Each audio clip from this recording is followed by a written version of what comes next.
can I tell you what? Can we talk about you for a second? Can I tell you what I love about you? Um, What's that? Okay, there. I was like, for a minute, I was like, maybe no, maybe you don't want to hear. Um, Something that, like, I was just working right now on my on this interview. I'm being interviewed for something, and I was like, they're asking me to tell my story, right? And so I was writing it out, and for me, like, I grew up very not talented, and that's not an exaggeration. I couldn't. I had to. I mean, a lot going on. Israeli parents, if you're not talented out of the womb, oh, don't do this. You don't. This is not for you. If at 5 you're not perfect, oh, maybe you should, just lay over and die. So, so when it was time to be good at stuff, all my friends were great at it, and I was a mess. And it wasn't until I got out of high school and I started producing theater and studying from other directors and assisting and all this stuff that I realized that I could, if I get on the phone, I can make anything happen. I was like, that's my gift. Like, I can connect with people, get them excited about the vision, right? What you do that's like so like exciting to me, and I'm not just saying that like just to be nice, is I feel like you connect people to their dreams and you help them with like such a logistical process of getting their shit done. You know what I mean? It's astounding to me. Like, you're like a dream facilitator. Thank you. That is so nice. Thank you. But like, do I you don't know own if that? you could tell with my ring light, but I'm blushing. I mean, I don't even know where to start to unpack everything you just said, but we have more in common than you even realize.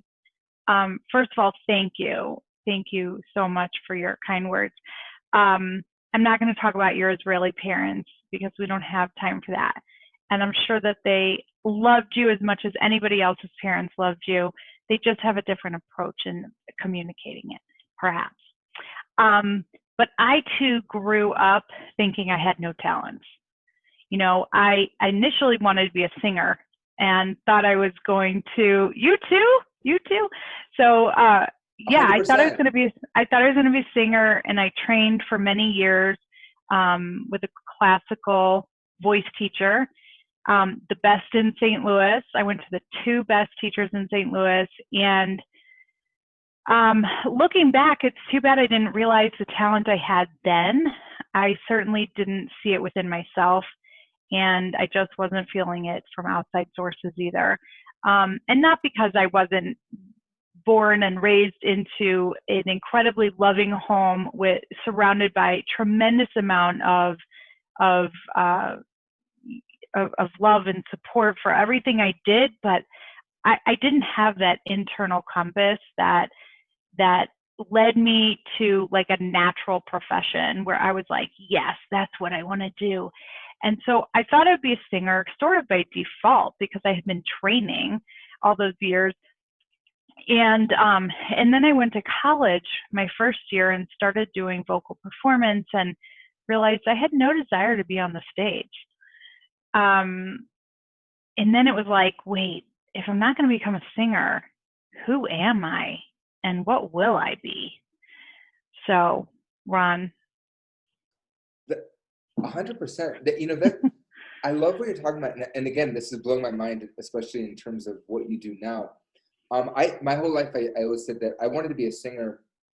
That was and still, I love singing so much, but I really couldn't sing as a kid, and my whole show now that I do, my comedy show, I sing and I do stand up in it, but the whole premise is how I sing for my dad, and he asked me, he's like, what do you think your talent is? And I'm like, well, clearly not singing, if you're asking me after.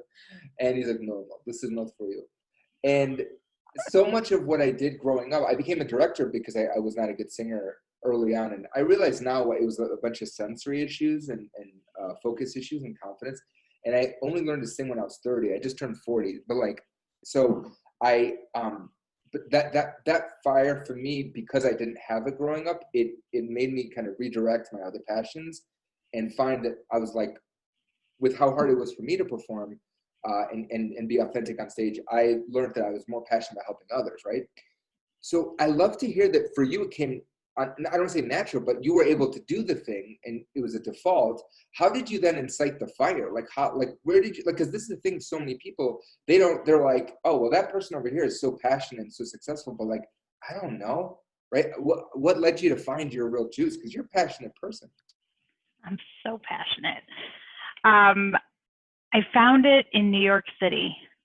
So after that first year of college, I called home and I said, Dad, I'm having a blast, but I could tell you I'm not going anywhere with this college education. I don't, I'm going to leave here in 4 years and it will have cost a tremendous amount of money and I don't know that I'll be any better for it. And I said, I'm going to come home.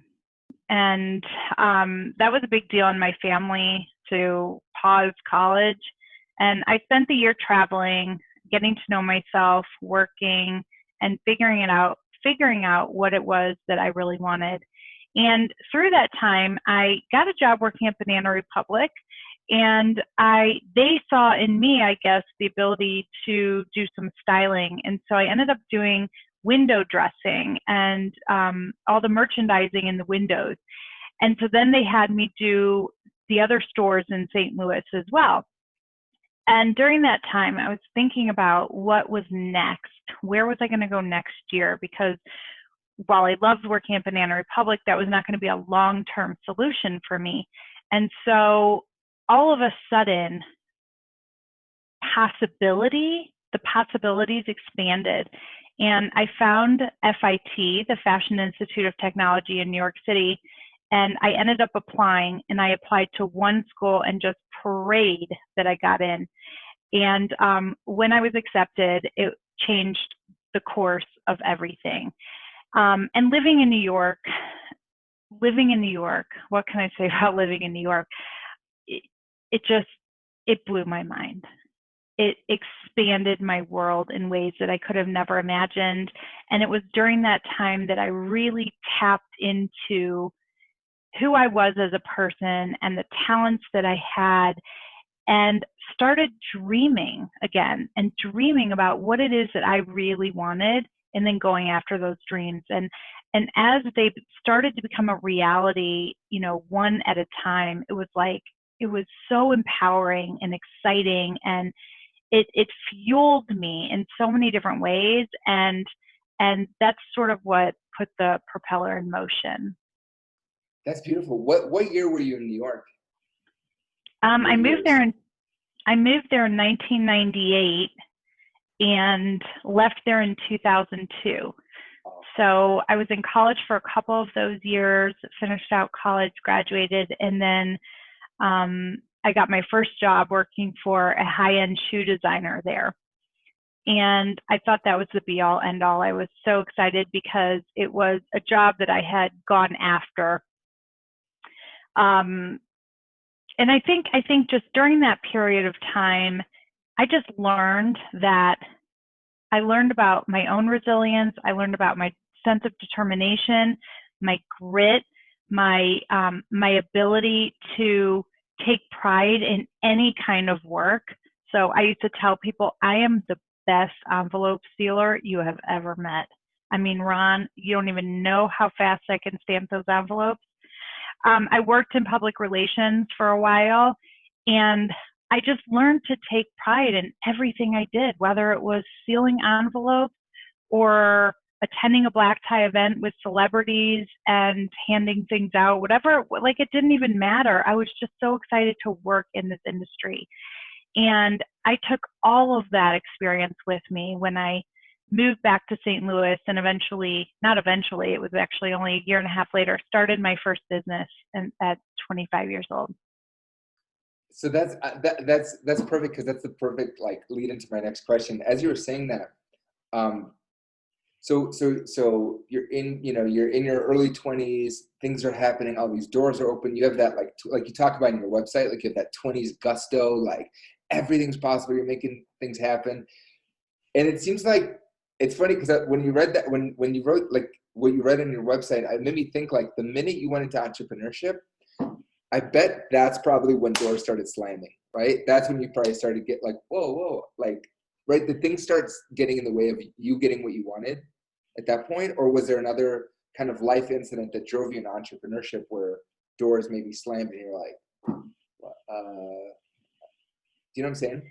Yeah, it's funny because maybe I just never noticed the door slamming. I guess I'm a bit of an eternal optimist. And so I look at all experiences as the journey. It's like all part of the journey. And every experience is something that we need to shape what comes next. And so if a door slammed, I guess it's slammed and I've already forgotten about it. I took whatever that would have been as a learning experience.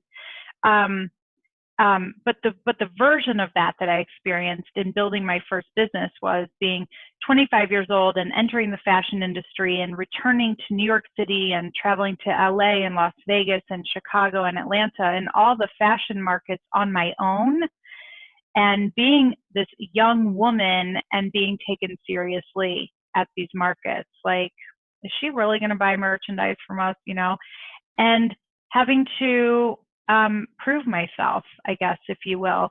But again, I just look at all that as the journey of strengthening who I have been able to become. And building that business, you know, I talk often about the trial and error. So I made a lot of mistakes in that first business, and I had to seek out my own mentors and find my own learning opportunities and avenues and so forth. And, you know, that's really what's, I don't mean to jump the gun here, but that's really what's driven my work now and my desire to take all of that and empower others with the experiences that have all compiled into this beautiful journey that I've had to benefit other people. That is beautiful. Like, and it's clear, like I could see where that, not jumping the gun at all, I could see where that totally permeates itself into the work you're doing now.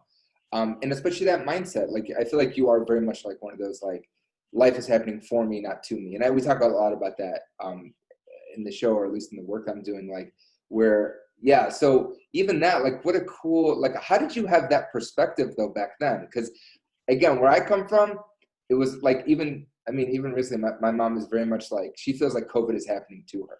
Like, it is stopping her from doing what she wants, and it's a personal attack. And that's the mindset that I grew up with, you know, was like, if something happened to me, great, but something shitty is going to happen tomorrow. You know, like, I very much had that negative. How did you, how did you have that mindset of, because even in a dream career, right? Like, when you're, prior to starting your own thing, you're working in New York, you're working in fashion. Like, it's not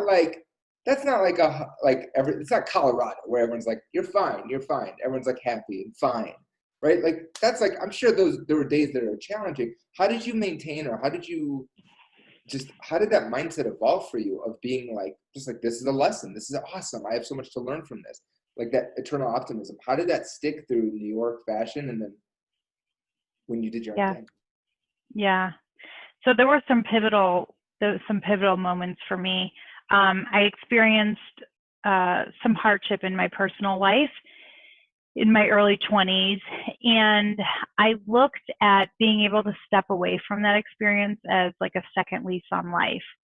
And so I took that as an opportunity to say that I'm not going to sit with status quo ever again. I'm never going to settle for anything less than what's I don't want to say best for me, because I don't want it to come off as selfish or always self-serving. That's not at all how I live, quite frankly. But I wasn't going to lose sight of who I was and what I truly wanted, and what lit me up ever again. And I had done that earlier on. And so it really was that second lease on life, as I call it. And so I've used that as a jumping ground to create anything that I want to create. It's like, I just don't see closed doors. You know, I always find a way through it, around it, over it, under it. And that's what I'm trying to instill in my children as well. There's always a way, and not in a pushy way, not in a salesy way, not in an offensive way, but in that intentional way of pursuing our greater purpose, and not stopping until we get there. That's like, that's huge, because like, what do you feel like, especially with the women that you work with, what do you feel like are the biggest things that stop them from showing up big? and where they don't have that mindset of I love how you said pursuing. Pursuing is a great action. I'm going to teach my daughter that when it comes, because we talk about we talk about her dreams, and even today we're talking about her trusting her intuition at 4 years old. Things I wish someone taught me, you know. But like, what do you see as like the biggest things that stop, I'm going to say specifically women, from pursuing their dreams, for showing up big, from feeling that they deserve it? You know, I'm sure you're dealing with that stuff all day. Yeah, I mean, it's them. They stop themselves. It's the mindset. And that's why I often talk about the sisterhood of support, or being a part of a circle of support. We have to have that community around us and surround ourselves with people who believe in us, people who will cheer for us, people who will help pick us up when we're down. And sometimes it's those people who see within us our greatness before we can see it within ourselves. And so I believe that if women surround themselves with the right people, they say yes to that, and they start asking for what it is that they need and being vulnerable with each other, then they're able to understand that they're not alone and experience that with others, and then hopefully start to move beyond that. I often talk about when my husband and I are both type A. I use that in a loose term, but you know, we're pretty regimented, organized people. And when we had our babies, who are now 11-year-old triplets, when I was pregnant, we were thinking about how are we going to manage our family, becoming first-time parents to 3 infants. I mean, what is that going to be like? And we decided before they were born that we were going to say yes. And that is when I learned about the power of community. And when you say yes, when you invite people into your world, they want to help, right? And when you allow them to help, when you allow them to support you, I mean, just so much greatness happens. And it turned, I mean, and I see these experiences over and over. So for us, like raising 3 infants, the people we said yes to who came in to help us helped create an environment where we could enjoy our baby's first year as opposed to being stressed by it. And that analogy holds true for entrepreneurs too, right? That first year of entrepreneurship, the second year, like these are tough years, and it's a lot of hard work. And when you say yes to people and you invite them in and you allow them in and you allow them to support you, it can completely transform the experience that you have. And oh God, like, yeah, like that's so inspiring. And I hate, I'm going to say this out loud. Like, I hate hosts that are like, oh my God, you're so great. You're great. But like, that's fucking great. Like, that's really great, you know? Pardon my swearing here, but like, that's like, because so a lot of people talk about community, and I hear from a lot of people like, oh, I want to create a community. I want to create an online Facebook group that's supportive. Real impact. I mean, like sheer impact and real impact. Like, oh my goodness, what you've done is so effective. Like, and I just speak to so many people in the entrepreneur community here in Denver where we're at, and I know you work with people everywhere, but that are just like, they feel so much love from you and the real impact community. Carrie, my co-parent, she went last year to the event. She just loved it. She self-confessed introvert. Like, she will admitted that she's like, oh, like I hate going to events and I always feel awkward. She felt so welcomed and so loved, and you created that. So like, I want to know, like, this, like, I'm so fascinated. Like, how did you go from, what were you doing? Like, what was your first business in the fashion industry? Was it shoes, or was it? It was clothing, women's clothing. So walk me through you being all by yourself to you creating an amazing community, because I think that's something that people really want to know about, is like how to be part of something bigger. You created something bigger that, like, I'll tell you, I was so excited this year for the event, and you guys pivoted beautifully. I was like, I remember I felt like it's like prom. It's like prom for like the entrepreneur scene in Denver, you know, the female entrepreneur scene, which I'm a part of. I was like, this the social gathering of the year. I was so pumped. So yeah, how do you go from being by yourself, probably in a small apartment in New York, to creating this beautiful fully encompassing, fully supportive community. Thank you. Well, first of all, you just gave me an idea for prom in Denver. I love getting dressed up. So just get your tux ready for next year's conference. Ooh, I gotta tell you, Macy, sorry to cut you off, sorry. But Macy Marta, I keep saying her name wrong. Matarazzo, I think. Matarazzo. She did, I have to tell you, she just did a few weeks ago, she did a prom, and it was a virtual prom. It was so much fun. I definitely recommend it. Yeah, it's an awesome idea. Thank you for that. So with my first business, I was in a mission-driven business as well.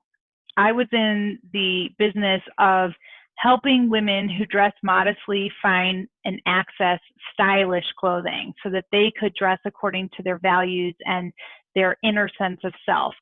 And so with everything I do, there's a greater purpose. I want to be part of a larger conversation. I want to be, I myself am driven by just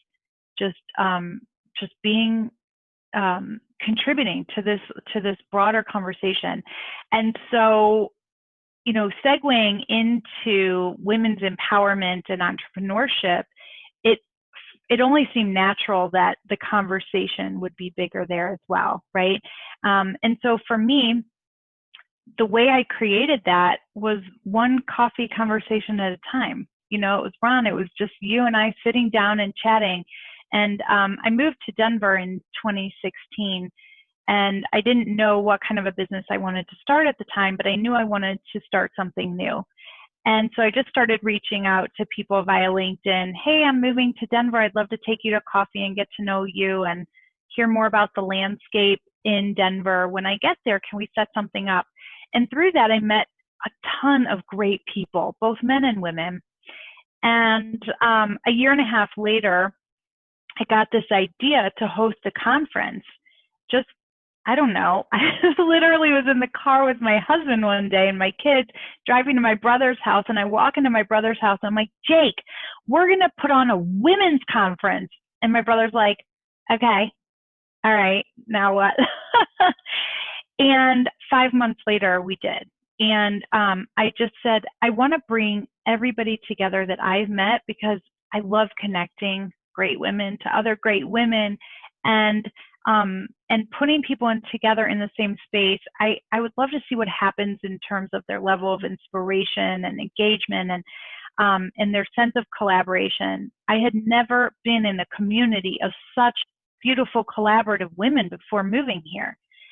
So 150 women showed up to that first event. So Ron, I don't know that I had the initial intention of creating a community, but the community came and they asked for it. And so I responded. Again, you're like a master manifester, you know? What's so fascinating, and the more we're talking, and this is like our first time really like chatting up the storm, you know, like what's cool, and this might feel like just like such a contrived like host question. I'm seeing in your eyes now, and like there's such like a fight, there's such a mission, there's such a oh my god, what's the word I'm thinking, like you conquest, like I feel like you're very much like driven by what it seems now, what I'm attaching, and tell me if it's accurate, is whatever that hurt was, and I don't mean just to dote on the pain, like that's not typically what I do, but like I see in your eyes such a drive to stop that from happening. Like you said, I'm never going to settle. I'm never going to show up small. I'm never going to just relegate to whatever's in front of me. Like it seems like, I'm sorry I'm yelling, but it seems like that drive I see that fire in your eyes consistently where you're talking. So my kind of contrived question is like, what do you see? Like what do you see that stops women from following their dreams? Like what is it, the thing that breaks your heart the most? Like what just devastates you when you see someone, you go, I have to help that person? Well, there are several things. I mean, if we're talking about it through the business lens, it's women who just feel confined by their circumstances. They're completely stuck. They'll say things like, basically it comes down to, they wear lots of different hats, as we all do, right? but they're stuck within those hats. And so whether they're mothers or they're caring for loved ones or they're stuck in a job, that to me just feels like, I feel very sad that people have to feel stuck. And I don't think they have to feel stuck. I think they're choosing to be stuck. And I don't mean that to sound harshly, because I know how hard it is to become unstuck. But I do know that it's a choice, and that every day we have a choice to be a part of and to create intentionally the life that we want to be living, the one that we're living. Like, it's just one life that we have. And I don't ever want to look back and think that I missed the boat on something, you know? And so I think that that's something that really tugs at my heartstrings on the professional side. In other ways, though, domestic abuse and child abuse are things that I will sob over.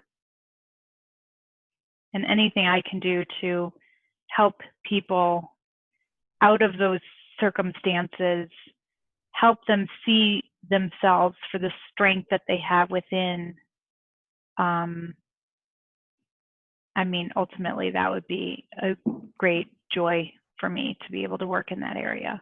I didn't expect you to go there, but I have to share too. Like, I primarily work with females, and I was gonna say female entrepreneurs, and it came out like very scientific. I primarily work with women, and it's horrific to me. And I, like, not a week goes by where I don't hear from a new client.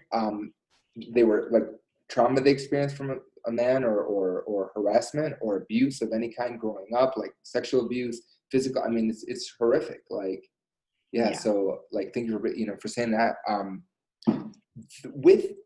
Within that limiting belief, within the structure of that, like, how did you codify your system? Because you also do a lot of coaching, right? And where you are helping women, like, be able to, like, move past those limiting beliefs, move past those blocks.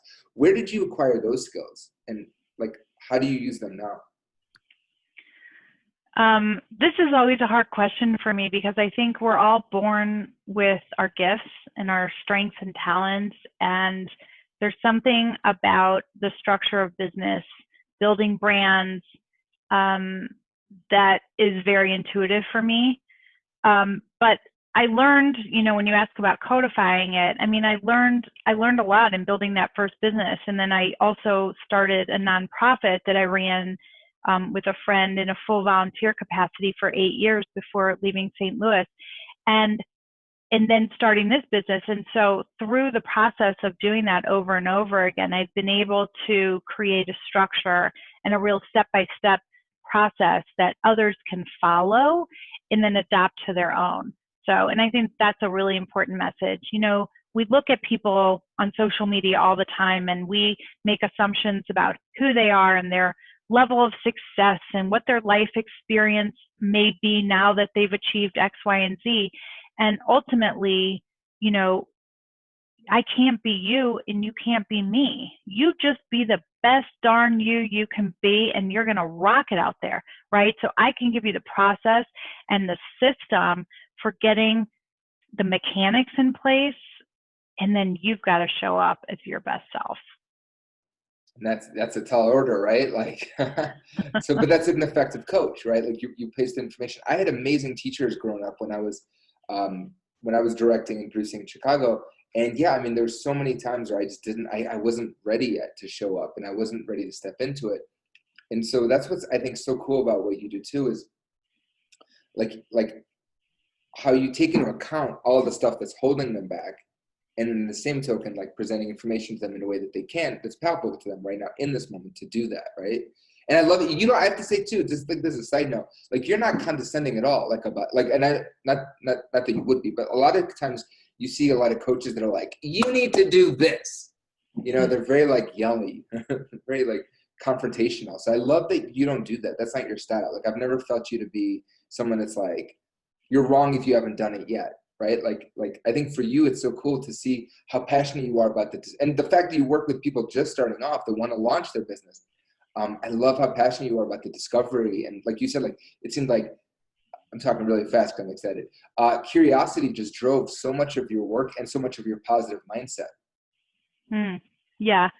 Well, and I've also seen that while I do act as a cheerleader for my clients, and several of them have come back to me and said things like, you saw this in me before I saw it in myself. And that is such, I derive so much joy from those texts, because it's true. But my greatest joy is them seeing it in themselves, right? Is them finally getting to that place. So what I found is, my magic recipe, I would say, is that combination of supporting them and cheering for them and showing them the way so that they can find it within themselves. And what I've seen is that as they reach each milestone and as they work in their business more and more, they start to get more and more comfortable. So with each small sort of, I don't want to say success, but with each milestone that they experience, it is like, oh, yes. I was describing to somebody this morning about the branding process. We spend a lot of time in brand strategy and thinking about, well, who we are and what's our brand messaging and what do we represent and what do we stand for and how are we going to convey that? And that work is like emotionally draining for my clients. It's tough stuff. It's like you have to really think deeply and connect with your ideal client. And when they get to the other side, after we've hired a graphic designer and it comes to life in a visual, a tangible visual that they can see, and like you see their face light up and all of a sudden they've connected the dots. This thing that they're going to be able to put out into the world that others will see reflects all of that underneath, right? It reflects who they are and what they want to say and how they want to say it. And I mean, that's really exciting. That is immensely exciting. And you just charted too, I think something that is, what a great way, you just charted a really cool linear path of how to pursue a dream. When you're talking about the comfort, the idea of comfort, I love the idea of comfort because I grew up anxious like my whole life, like anxiety and all this stuff. And it wasn't until I came to Colorado that I learned to Coloradonize myself and not experience that anxiety. But a few years ago, I was working with, I don't know if you know her, Elise Bloom. I'm just kidding. Like, of course you know Elise Bloom. Do I know Elise Bloom? I love Elise Bloom. Right? She's the best. She's my neighbor. She's my friend. She's in my mastermind group. I love on her on social media because I want the world to know about her. Yeah. She's effective. She's super effective. She's a networking coach. She's amazing. I just she spoke to a few weeks ago. She's just such a heart, But we're working on a presentation of hers and we created this concept of, I'm not taking credit, it was her concept, but of like expanding comfort zone. And the way she articulated it in like classic, like Elise Bloom way, it just like really got to me. And I was like, this is phenomenal. I was like, I'm like, I can't stand, I never understood the idea of get out of your comfort zone. To me, that's like such an Anthony Robbins, like jump out of a plane. And maybe I talked about it in this show, but I feel like if you jump out of, like Anthony Robbins jumping out of a plane, I got to be honest, I think that's more comfortable for him than sitting on the couch for 2 weeks eating potato chips. Get out of your comfort zone, Anthony Robbins means like he's just going to play. Kudos to him. Kudos to him, but like I bet that guy is uncomfortable when he's not working, right? Mm-hmm. So the idea of expanding your comfort, I hate getting out of your comfort zone, but I love that comfort should be a benchmark in pursuing a dream, right? Otherwise, why are you doing it? Like when I started off as an entertainer, as a comedian, it was very uncomfortable at first. And I failed for years at it. Like I was funny on stage as a teacher. I was funny on stage as an MC. But when it came time to just literally getting up with a microphone in a comedy show, I couldn't do it. And it took me from 2010 to 2008 to really, and a divorce, to like really get into like a clear a flow where I was writing for myself and able to do it. And then it became super comfortable, and now it's like getting on stage for me is more comfortable than anything. It's just heaven. It's so soothing and calming. But the idea is that I think people have this ambition. They have a feeling like, oh, I wanna pursue my dream, and when I pursue my dream, I'm gonna be so happy doing it.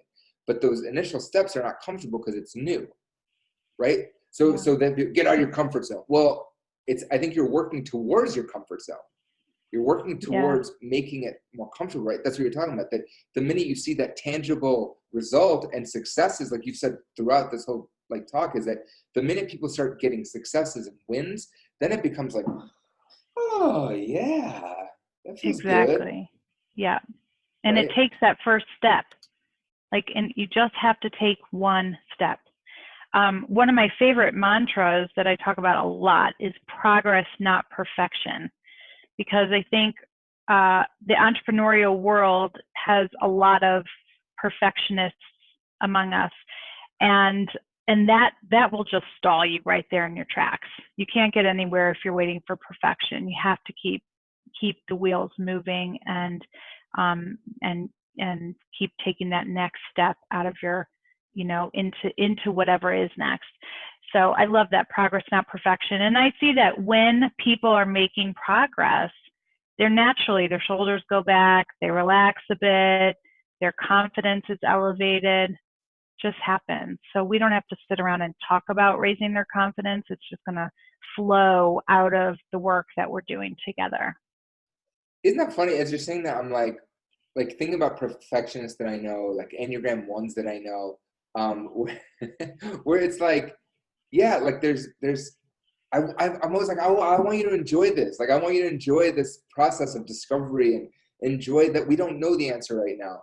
And it's funny that at times, and the ones that I work with are like, they get it, they know, and they're like, I'm so sorry, like, sorry about like, here, just bear with me, just be patient. They're really good about it. But it is funny how many things are so easy, or so accessible to get in the way of us pursuing what we love.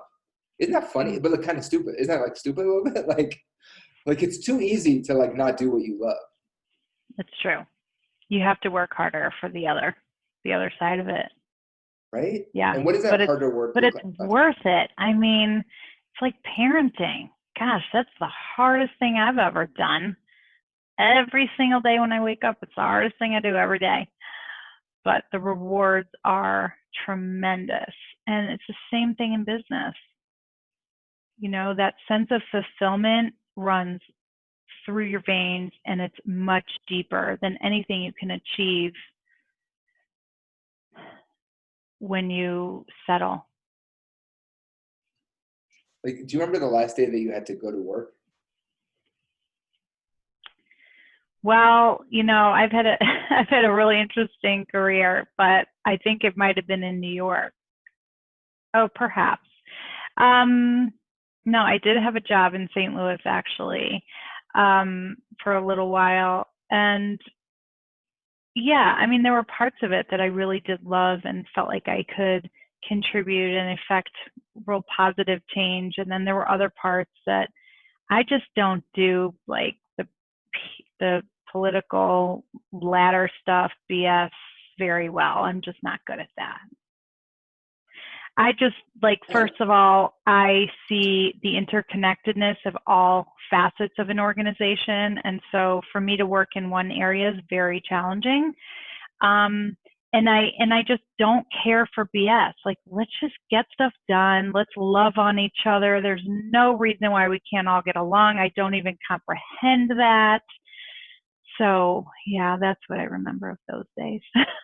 I know you are one of the most inclusive people I've ever met. Like, I remember the first time I met you at a Dames event, I was like, you were just like so warm, and like you, like, it's really cool. Like, you really do walk the walk when it comes to being this positive. So I love that. For what it's Thank worth, you. and a lot of people do. So thank you. Like, the last kind of question I have for you is, if you were like, did you ever see The Matrix? Like the first one? Good. It's a hack. Don't worry about that movie. No, but there's Lawrence Fishburne plays a character that is like the sage, and he's very wise, and he's talking to Keanu Reeves' character, and he's like, you can choose the red pill or the blue pill. I forget which one's which, but like, I think the one of the pills is like, your eyes will open up and you'll see the world as it really is. The other one, if you take the other one, you'll go back to sleep and just live in a blur, and you won't have to wake up, and there's no awareness, right? If you were in that position, like, how would you inspire someone who maybe is watching this and is like, man, like, I want to pursue my career, let's say as a singer, or I want to pursue a career as starting my own business, maybe they have a service or a product that they're really passionate about, but they don't have the support. Maybe they have a shitty husband. Like maybe they have like they don't have the infrastructure at home, or they don't have the resources in front of them. Like, how would you help them essentially like take the right pill to like wake up and to see all the possibilities? That's a tough one. That's a good question. You know, then talk to me. Let's go. Oh, sorry to cut you off, but why is, like, talk to me about the tough one. Do you feel like that's a lot of pressure, or like, why is that tough? It is tough, but. Well, I really believe there's only one you. And so, you know, you were born with a set of talents that only, and a way of delivering those talents that only you can deliver. And I mean, the world has, you know, a hole when you don't step into that. And so it doesn't matter what anybody else is doing out there. It doesn't matter if it looks like it's already been done. There's not enough of it until you fulfill your full potential. And that gift is, you know, we often talk about our work being purpose-driven and wanting to effect, you know, large change, big conversations, and but ultimately the most transformation comes from within. And I hope you, if you're watching, don't deny yourself of that opportunity to experience that kind of transformation, the kind of depth of fulfillment that can be achieved when you become fully you. And there's lots of resources to become fully you, right? Real Impact, what's the website? We're at Real Impact, and those are my initials, so it's relimpact.com.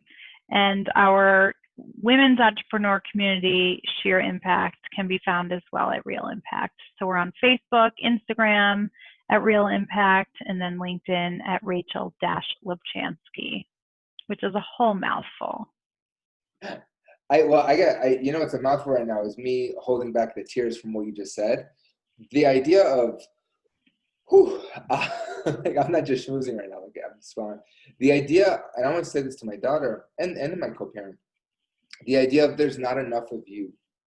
Whatever it is that, like, if there's other people that have done it, it doesn't matter. Like there's more that needs to happen from you, and showing up as you, I think, you know, especially for a lot of us that were told we're not enough the majority of our life, and embraced it and lived that story.